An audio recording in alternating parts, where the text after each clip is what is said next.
Yoram Hazony, thank you for joining us on this ARUTZ SHEVA and Israel 365 election special. Thank you, Rabbi Pesach. Good to hear from you. So Yoram, we're focused on the granularity of the Electoral College and the votes and the campaign and Trump beating Kamala Harris. But you really are the preeminent thought leader of the national conservatism movement worldwide. And globally, there is kind of this struggle we see over the course of the last couple of years, a number of elections in some other countries that have moved more towards conservatism and nationalism. But this is really a seismic event for the movement. How do you see this election as affecting the national conservatism movement worldwide, or is this just a blip because they wanted to get rid of Kamala Harris? No, not just a blip. Well, look, politics goes up and down. That's the nature of the thing. It always goes up and down. And so the important thing is to try to understand how events fit into the big trend, like the overall picture.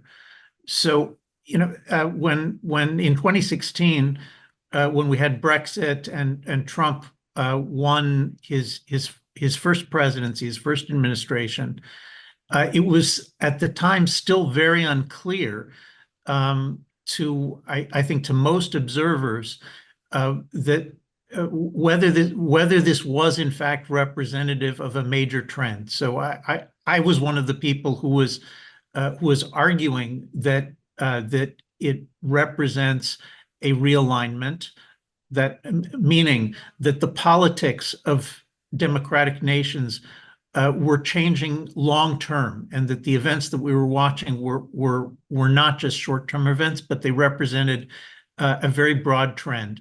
And I'm sure everybody remembers that the argument was, is the politics of Western nations realigning so that you kind of have globalism and imperialism on one side, and the forces of nationalism, of national independence, on the other side. And I do believe that that's the trend, and that for our generation, at least, that is going to be the big fight. And when we look at the results of Trump's return, obviously there are many micro causes that go into a result like this. It doesn't reflect just one thing, but the overall trend for sure is that nationalism is here to stay. It's not going away. It is the future of the democratic world as the globalist imperialist side of things becomes more and more aggressively hostile, not only to national independence, but also to many of the traditional religious and political ways of life and values that we grew up accustomed to. It's interesting that when we think downrange, we look at young people and young people in America, the stereotype always is that they lean to the left, they lean more progressive, whereas in Israel, the stereotype is actually flipped. In Israel, younger people tend to be more conservative politically and more religious than the earlier generation. The stereotype of a leftist in Israel is usually someone on the older side. So when we look at the United States and we see an election like this, and again, along with everything you're saying, when we look at the younger generation of Americans, does that give you pause and say maybe these trends won't hold? Because the younger generation, look at the college campuses, still seems to be trending in a progressive direction. I think you're right that it's not just among young people. I mean, as the political right of center becomes more nationalist, and in some ways more traditionalist, we see an even more rapid turn of the political left towards neo-Marxism. Right? In other words, institutions that just 10 years ago were still some kind of liberal institution, whether that was the New York Times or Princeton University or any of hundreds of other high-profile institutions. These were liberal institutions for decades, And as of the summer of 2020, the summer after the George Floyd riots, they underwent an internal cultural revolution and have become significantly closer to being revolutionary institutions rather than the old liberalism.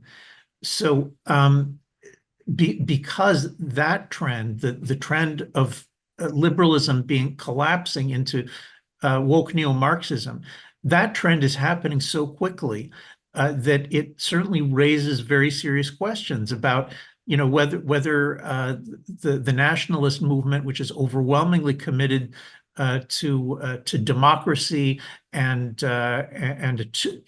two-party politics and peaceful transitions of power, and all of these old things that all of us grew up believing in and still believe in now. We definitely have questions about the left, and especially the left under the age of 40. I think those are good questions. I don't think we have the answers to them because history doesn't move in straight lines. So I wouldn't rush to predict what the young people are going to be like in 10 years. I don't think we know. So Yoram, turning to the Israel issue, and obviously this election has tremendous implications for Israel, and there's a radically different approach to the Middle East in the Trump team from what we saw in his first term versus what we've been dealing with now. And of course, we still have to deal with a couple of months of transition while Israel faces some major strategic decisions. And yet, Israel still needs an America that supports it. There's an internal debate in Israel about whether or not foreign aid is a good thing. And the Trump administration has some isolationists in it. We know that the Trump team, and there's a real push to within the American conservative right today to pull away from all foreign aid, including foreign aid from Israel. What do you see as the optimal relationship, the optimal dynamic between the United States government and Israel, and your hopes for the Trump administration's approach there? I think these are very important questions. I think you need to focus. I think we need to focus on the fact that the new Republican Party is not the old Republican Party. There is still a tremendous, overwhelming love of Israel and identification with Israel in some parts of the right. That's actually gotten significantly stronger since October 7th. It's not, it's not only the isolationists. There's also a renewed appreciation of Israel in circles that didn't used to necessarily appreciate it since October 7th. So the whole Republican Party is in motion. I would say that that we can't go wrong if we distinguish the old Republican Party, which was committed to the liberal international order. It was committed to America being the world's policeman. It was committed to American troops being the primary defender of not just American interests, but of this entire liberal world order, whether that was in the Middle East or in Europe or in Asia. That is changing. It's changing rapidly. It's not just Trump and it's not just Vance. There's a rapid rethinking of these things. And I would not call it isolationist. I don't think that either Trump or Vance or most of their supporters are isolationists, although you can think of a few people who are. But the model going forward is it's not going to be America's in charge of the world. All the other allies are really protectorates. They're not really allies. They're protectorates. They're dependencies. And America gives the orders, and the protectorates and the dependencies, they depend on America to protect them. That's not going to be the model going forward. The model going forward is going to be one in which the new Trump administration, somewhat like the old Trump administration, is looking for strong allies, not for weak, dependent allies who can be bossed around. but for strong allies who can pull their weight, who can contribute to to America's defense by contributing first and foremost to their own defense.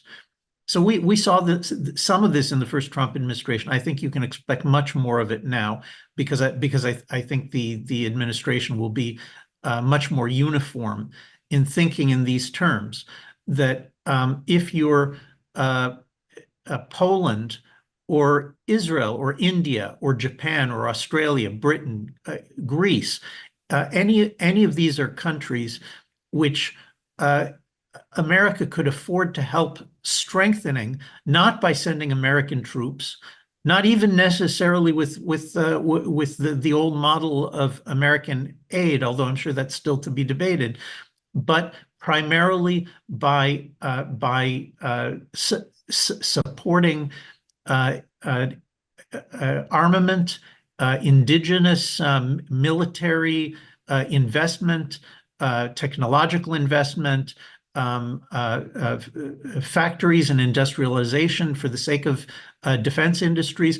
All of these are things that the Americans are going to want to see in the direction of a more independent Israel as one of a number of more independent allies that are stronger and capable of fighting their own wars, so that America doesn't have to fight their wars for them.